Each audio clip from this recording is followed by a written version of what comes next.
Hi friends, ನಿಮ್ಮೆಲ್ಲರಿಗೂ ಕೂಡ ನಿಮ್ಮದೇ ಆಗಿರ್ತಕ್ಕಂಥ ಯೂಟ್ಯೂಬ್ ಚಾನಲ್ ಸ್ಟಡಿ ವಿತ್ ಪರಶುರಾಮ್ಗೆ ಸ್ವಾಗತ ಅಂತ ಹೇಳ್ತಾ, ಟಿ ಕಡ್ಡಾಯದ ಪ್ರಕರಣವನ್ನು ಸುಮಾರು ವರ್ಷದಿಂದ ಈ ಪ್ರಕರಣ ಸುಪ್ರೀಂ ಕೋರ್ಟ್ನಲ್ಲಿದೆ. ಇದೆಲ್ಲ ನಿಮಗೆ ಗೊತ್ತಿರ್ತಕ್ಕಂಥ ವಿಷಯ. ಆದರೆ ಸೇವಾನಿರತ ಶಿಕ್ಷಕರಿಗೆ, ಇನ್ ಸರ್ವಿಸ್ ಟೀಚರ್ಸ್ಗಳಿಗೆ ಸಂಬಂಧಪಟ್ಟಂತೆ ಈ ಪ್ರಕರಣವನ್ನು ಇನ್ನೂ ಏನಾಗ್ತಾ ಇದೆ ಅಂದರೆ ಸುಪ್ರೀಂ ಕೋರ್ಟಲ್ಲಿ ವಿಚಾರಣೆ ನಡೀತಾ ಇದೆ. ಸೊ ಮೇ 13ಕ್ಕೆ ಒಂದು ಅಪ್ಡೇಟ್ ಬಂದಿದೆ. ಸೊ ಅದನ್ನು ಡೀಟೇಲ್ ಆಗಿ ಹೇಳ್ತೀನಿ. ವಿಡಿಯೋನ ಲೈಕ್, ಶೇರ್ ಮತ್ತು ಸಬ್ಸ್ಕ್ರೈಬ್ ಮಾಡೋದನ್ನು ಮಾತ್ರ ಮರೆಯದಿರಿ. ವಿಚಾರಣೆ ಇನ್ನೂ ನಡೀತಾ ಇದೆ. ಇದು ಅಂತಿಮ ಅಲ್ಲ. ಕೇವಲ ಇದೇನು ಮಾಡ್ತಾ ಇದೆ ಅಂದರೆ ಅಭಿಮತವನ್ನು ಮಾಡಿದೆ, ವ್ಯಕ್ತಪಡಿಸಿದೆ ಅಭಿಪ್ರಾಯವನ್ನು. ಸುಪ್ರೀಂ ಕೋರ್ಟ್ನಲ್ಲಿ ಶಿಕ್ಷಕರಿಗೆ ಟಿ ಇ ಟಿ ಪ್ರಕರಣದ ವಿಚಾರಣೆ ಇನ್ನಷ್ಟು. ಶಿಕ್ಷಣದ ಗುಣಮಟ್ಟದ ಬಗ್ಗೆ ಸುಪ್ರೀಂ ಕೋರ್ಟ್ ಕಠಿಣ ನಿಲುವು ತಳೆದಿದೆ. ಸುಪ್ರೀಂ ಕೋರ್ಟ್ ಟಿ ಪ್ರಕರಣದ ವಿಚಾರಣೆ ಶಿಕ್ಷಕರಿಗೆ 1 ಸೆಪ್ಟೆಂಬರ್ 2027ರವರೆಗೆ ಸಮಯವಿದೆ. ಆದರೆ ಟಿ ಕಡ್ಡಾಯ ಅಂತ ಹೇಳಿದೆ. ಇಲ್ಲಿ ಯಾವುದೇ ರೀತಿಯಾಗಿರ್ತಕ್ಕಂಥ ವಿನಾಯಿತಿಯನ್ನು ಏನು ಮಾಡಿಲ್ಲ, ಕೊಟ್ಟಿಲ್ಲ. ಇನ್ನು ಕ್ಲಿಯರ್ ಆಗಿ ನೋಡೋಣ. ಸೇವಾವಧಿಯಲ್ಲಿರುವ ಶಿಕ್ಷಕರಿಗೆ ಕಡ್ಡಾಯ ಶಿಕ್ಷಕರ ಅರ್ಹತಾ ಪರೀಕ್ಷೆ ಟಿ ಕುರಿತು ಸುಪ್ರೀಂ ಕೋರ್ಟ್ ಇಂದು ಮಹತ್ವದ ವಿಚಾರಣೆ ನಡೆಸಿತು. ಈ ವಿಷಯ ಈಗಾಗಲೇ ಉದ್ಯೋಗದಲ್ಲಿರುವ ಆದರೆ ಟಿ ಉತ್ತೀರ್ಣರಾಗದ ಶಿಕ್ಷಕರಿಗೆ ಸಂಬಂಧಿಸಿದೆ. ನ್ಯಾಯಮೂರ್ತಿ ದೀಪಂಕರ್ ದತ್ ನೇತೃತ್ವದ ಪೀಠದ ಮುಂದೆ ಈ ವಿಚಾರಣೆ ಏನಾಗದಪ್ಪ ಅಂದರೆ ನಡೀತು. ಸೊ ಫಸ್ಟ್ ಏನು ಹೇಳೋದಂದ್ರೆ, ನ್ಯಾಯಾಲಯ ಕಠಿಣ ನಿಲುವು ತೆಗೆದುಕೊಳ್ಳುತ್ತದೆ. ಶಿಕ್ಷಣದ ಗುಣಮಟ್ಟ ಅತ್ಯಂತ ಮುಖ್ಯ.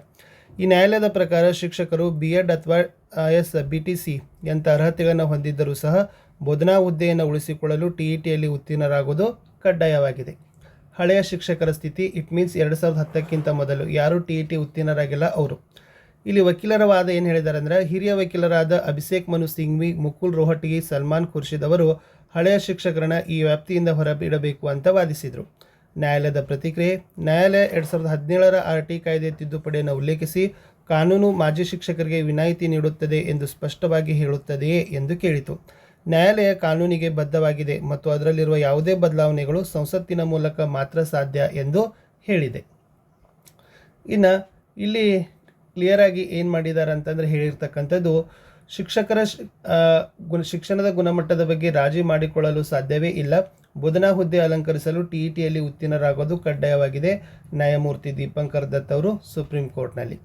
ಈ ಕಡೆ ಇರ್ತಕ್ಕಂಥದ್ದು ಪರಿಹಾರ ಮತ್ತು ಗಡುವುಗಳಲ್ಲಿ ಏನು ಹೇಳಿದ್ದಾರೆ ಅಂದರೆ, ಶಿಕ್ಷಕರಿಗೆ ಸೆಪ್ಟೆಂಬರ್ 1, 2027ರವರೆಗೆ ಸಮಯ ನೀಡಬಹುದು. ಆ ಸಮಯದೊಳಗೆ ಅವರು ಟಿ ಪರೀಕ್ಷೆಯಲ್ಲಿ ಉತ್ತೀರ್ಣರಾಗಬೇಕಾಗ್ತದೆ. ಆದರೆ ಈ ನಿಗದಿತ ಸಮಯದೊಳಗೆ ಶಿಕ್ಷಕರು ಅರ್ಹತಾ ಪರೀಕ್ಷೆಯಲ್ಲಿ ಉತ್ತೀರ್ಣರಾಗಲು ಸಾಧ್ಯವಾಗದೇ ಇದ್ದರೆ ಅವರು ಉದ್ಯೋಗ ಅಪಾಯದಲ್ಲಿರಬಹುದು ಅಂತ ನ್ಯಾಯಾಲಯ ಅಭಿಮತವನ್ನು ವ್ಯಕ್ತಪಡಿಸಿದೆ. ಕೋರ್ಟ್ ಏನೋ ಹೇಳಿದೆ, ಏನು ಟಿ ಕಡ್ಡಾಯ ಸೆಪ್ಟೆಂಬರ್ 1, 2027ರವರೆಗೆ. ಇದಕ್ಕಿರ್ತಕ್ಕಂಥ ಒಂದೇ ಒಂದು ಪರಿಹಾರ ಕೇಂದ್ರ ಸರ್ಕಾರದ ಮಧ್ಯಂತರ. ಓಕೆ, ಸೊ ಕೇಂದ್ರ ಸರ್ಕಾರ ಮಧ್ಯಪ್ರವೇಶಿಸಿದರೆ ಮಾತ್ರ ಇದಕ್ಕಿರ್ತಕ್ಕಂಥ RT ಕಾಯ್ದೆಗಳಿಗೆ ತಿದ್ದುಪಡಿಯನ್ನು ತರಬಹುದು. ಅದರ ಬಿಟ್ಟರೆ ಇದಕ್ಕೆ ಬೇರೆ ಯಾವುದೇ ರೀತಿಯಾಗಿರ್ತಕ್ಕಂಥ ಪರಿಹಾರ ಇಲ್ಲ. ಏಕೆಂದರೆ ನ್ಯಾಯಾಲಯದ ಆದೇಶವನ್ನು ಪಾಲಿಸಲೇಬೇಕಾಗ್ತದೆ. ಅಂತೂ ಇಂತೂ ನೋಡೋಣ ಶಿಕ್ಷಕರ ಸಂಘಟನೆಗಳ ಒಕ್ಕೂಟ ಯಾವ ರೀತಿಯಾಗಿರ್ತಕ್ಕಂಥ ಮುನ್ನಡೆಯನ್ನು ಹೊಂದುತ್ತದೆ. ಕೇಂದ್ರ ಸರ್ಕಾರದ ಮೇಲೆ ಒತ್ತಡ ಹಾಕೋದು ಒಂದೇ ಒಂದು ಕೆಲಸ. ಇದಕ್ಕೆ RT ಕಾಯ್ದೆಗಳಿಗೆ ತಿದ್ದುಪಡಿ ಆಗಬೇಕು. ಇನ್ ಕೇಸ್ RT ಕಾಯ್ದೆಗಳಿಗೆ ತಿದ್ದುಪಡಿ ತಂದರೆ, ಸೊ ಇದು ಏನು ಸೇವಾನಿರತ ಶಿಕ್ಷಕರಿಗೆ ಏನಿದೆಯಲ್ಲ ಅದನ್ನೇನಾಗ್ತದೆ ಅಂತಂದ್ರೆ ಸಡಿಲಿಕೆ ಆಗಬಹುದು ಅಂತಕ್ಕಂಥದ್ದು. ಆದರೂ ಕೂಡ ಆಯ್ಕೆ ಬಹಳ ಇದ್ದಾವೆ. ಕಡ್ಡಾಯ ಆಗ್ತಕ್ಕಂಥ ಅಭಿಮತ ಬಹಳ ಇದೆ. ಯಾಕಂದರೆ ಇದು ಸುಪ್ರೀಂ ಕೋರ್ಟ್ವರೆಗೂ ಹೋಗಿದೆ ಅಂತಂದರೆ ಹೇಳಲಿಕ್ಕೆ ಬರೋದಿಲ್ಲ. ಕಡ್ಡಾಯನೂ ಮಾಡ್ಬೋದು, ಸೇವಾನಿರತ ಶಿಕ್ಷಕರಿಗೆ ವಿನಾಯಿತಿ ಕೊಡ್ಬೋದು. ಪರೀಕ್ಷೆ ನಡೆಸಿದರೂ ಕೂಡ ಈ ಸೇವಾನಿರತ ಶಿಕ್ಷಕರಿಗೆ ಪಾಸಿಂಗ್ ಪರ್ಸೆಂಟೇಜ್ ಏನಿದೆಯಲ್ಲ 50 ಮತ್ತು 55, ಅದು ಏನು ಮಾಡ್ಬೋದು 30-35%ಗೂ ಇಳಿಸ್ತಕ್ಕಂಥ ಸಾಧ್ಯತೆ ತುಂಬಾ ಆಯ್ಕೆಗಳು ಇದ್ದಾವೆ. ಆದರೆ ಊಹೆ ಮಾಡೋದು ಕಷ್ಟ ಸಾಧ್ಯ ಇದೆ. ಆದರೂ ಕೂಡ ಇದು ನ್ಯಾಯಾಲಯದ ಪ್ರಕರಣದಲ್ಲಿರೋದ್ರಿಂದ, ನ್ಯಾಯಾಲಯದಲ್ಲಿ ಇಲ್ಲಿ ವಿಚಾರಣೆ ನಡೀತಾ ಇರೋದ್ರಿಂದ ಅಂತಿಮ ಆದೇಶ ಏನು ಬರ್ತದಲ್ಲ ಅದರ ಮೇಲೆ ಕೇಂದ್ರ ಸರ್ಕಾರ ಕ್ರಮವನ್ನು ತೆಗೆದುಕೊಳ್ತದೆ.